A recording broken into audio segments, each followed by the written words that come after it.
Efren, what do you think about the whole Jaw troubles going on right now? What's your opinion of it? I think it's just a very bad look for him, man. I respect that kid. He does a lot of good things for his teams, but I, I don't know why you're trying to fall into something like that and show stuff like that. You're supposed to be a role model for kids, and um, don't, there's no reason for you to be acting tough or what's it called if you don't have to. Um, what's the point of you showing a gun in a live feed post or bro? You're in the NBA. You're making millions. No, like why? I understand. Yeah, well, he has, but no, no. Sorry to tell you, but no. That's a no for me. Um, of course, I understand if there's no way for me to understand. Sorry to tell you that. I'm trying to, but with him, no. I you do your thing in the NBA, show kids that you can be in the NBA, you can do stuff that you got out. You know, if you are from the hood, that you got out of the hood, that you made it where you wanted to be. You don't have to go back to that lifestyle, you know. But that's my opinion, you know. All right, yeah, no, I hear you. KJ, what do you think about Jaw? Man, I know you got a good opinion on Jaw. I think this whole situation's dumb. He's been doing this type of shit since like a year or two ago. He's been acting like he's a gangster on Twitter, and then I forgot about this, but I guess he had that whole situation at that mall with the security guard where him and his friends got kicked out or something. Then he's beating up a 17-year-old because he's talking trash and pulling a gun out on him, and now he's doing this, and it's just like it's just been going straight downhill for the past year or so. And I've heard that a lot of speculation is that because they came out and said that he's um, gonna get the help he needs, like he's got some kind of possibly a drug addiction or alcohol addiction or something. And they're saying it could be related to stress ever since he got this big contract. But you don't see very many players in the NBA act like this after they get that big contract. They either rise to the occasion or they just completely like fall off. But yeah, what are you saying, Evan? Not putting my 2 cents in this part. Remember that girl, that tennis girl, the young one that kept backing out and getting. Naomi Osaka. Yeah, she got a lot of backlash for not doing things. And that's another thing that we can have. Let's be honest. We gotta be. We don't know what he's going through, honestly. But Yeah. at the same time, like I said, there shouldn't be a reason for him doing this stuff. Yeah. And that's me. Like I just wanted to bring up her name because I wish more athletes would come out and be like, "Damn, man," you know, because that's showing their vulnerability to people like us. We all go through it. Let's be honest. Well, and they are though, but they're not mainstream athletes. They're Michael Phelps came out with depression. Naomi Osaka did the same thing. Who's the gal that's the DeRozan, gymnast?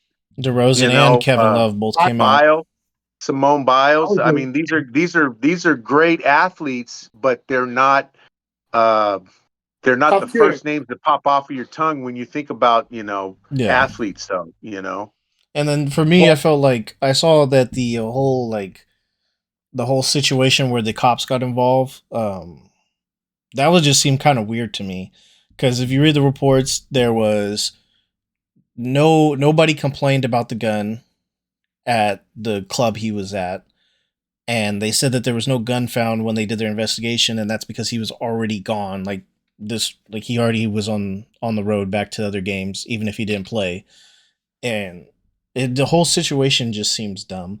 The whole flashing the gun in the club to the police doing an investigation when there was no complaints or anything, even from the owners. And then like Memphis is doing this like intermittent suspension for him so that when it does come out, or if it does come out, that the gun is his and he brought it on the team plane during a team event, he's going to get a 50-game suspension. Yeah. And it seems like the Memphis Grizzlies are trying to appease to Adam Silver, like, hey, we've been disciplining him so that he could still end up. Because if he gets suspended for 50 games, he's not playing in the playoffs. their season's over. But I don't know. This whole situation didn't need to happen, and I'm just mad that Kyrie got dropped for an Amazon link. Yes, there was anti-Semitic values, but he wasn't. He never clearly said that's how he felt. But then you got Ja Morant beating up 17-year-olds, minors, and then flashing guns on IG Live. It just seems kind of, I don't know. I So don't like. I can't. I don't like that Nike did that. So that's some good stuff, guys. One thing I'm not sure if I heard you guys say, I'd add too, from what I'm hearing too. It just sounds like he's under a lot of pressure, which you guys did say stress, but you know, he doesn't sound like he has the best group of friends, right? His hometown Yeah. friends or people he grew up with. I've heard people say that he needs to move on and get new friends. But just the most wild thing is you guys, I'm sure know, he's a private school kid, right? He's literally a private school Yeah. guy. My buddy sent me a picture of him in like a little uniform with was it his daughter or not, sorry, his sister. It was a sister, right? Yeah, his sister, his dad, and his mom, and they all just look like a bunch of preps, and there's nothing wrong with that, but yeah, you don't have to change your image because now you have a bunch of people who are idolizing you or whatnot. Well, and So didn't his friend get banned from the Pacers arena for life because he was acting a fool, and then they had that whole situation after the game where they're flashing lasers at the Pacers team bus.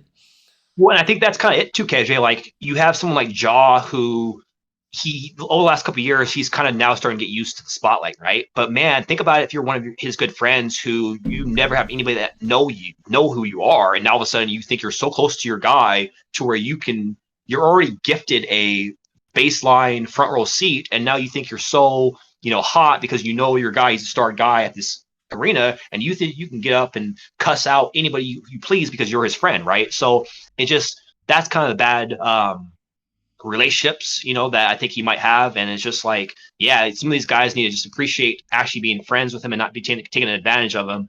But yeah, I just think it's a wild story. The Memphis Grizzlies have a lot to worry about, and that's the least, they don't want to be worrying about his off court troubles. And yeah, so it's just unfortunate. Ellen, did you have some more stuff to add about that? If not, do you want to take us to the Sean Kemp story? I just got a couple of things that I wanted to say about it because I'm the biggest Ja fan of the four of us. I think he's the next face of the league, and you guys are always talking about Luka being the GOAT, which is probably, you're probably right about that. But I'm still, that kid just amazes me with the talent that he has, and that's like Efren said, I don't get it, and like KJ said, it makes no sense. It's just idiotic that he would be doing this kind of stuff when he grew up in a family that had everything that he could have asked for. Well, have you His heard? father was Did you hear about his making dad? in excess of $100,000 a year. They lived in a big house. He had a basketball court in his backyard. Like you said, private schools. It just doesn't make any sense to me when you have so much to risk. But the one point that I do want to make that nobody actually brought out, because I've been wondering where's his dad in this whole situation? He's acting like a clown just like he is, when he should be trying to set an example for his son, or at least talk to him about the decisions that he's making. And this guy is in the arena, clowning just as Trying to much as fight he is. Shannon And I Sharp. don't understand that. I don't understand that. That's the one person that should be the voice of reason in this kid's group of confidants. So I'm glad that's you. basically all I got to say. I don't understand why where his father is in this whole situation, and why he hasn't stepped up and said, smacked him around and said, "Listen, dude, you got so much to lose if you keep going in the direction that you're going." Well, and even before that what's going on, and even before that, Efren, like it's crazy because before Morant was going through all this, everyone knew who his dad was, right? Because they show him so often, and I always thought that was kind of interesting because it's like, yeah, you're supporting your son, great, but why are you on these cameras all the time? And I'm not, yeah, you can obviously blame ESPN, ABC, I get that, but like, yeah, this dude's like everyone knows who he is because he's always front of the camera. Kind of like LeVar.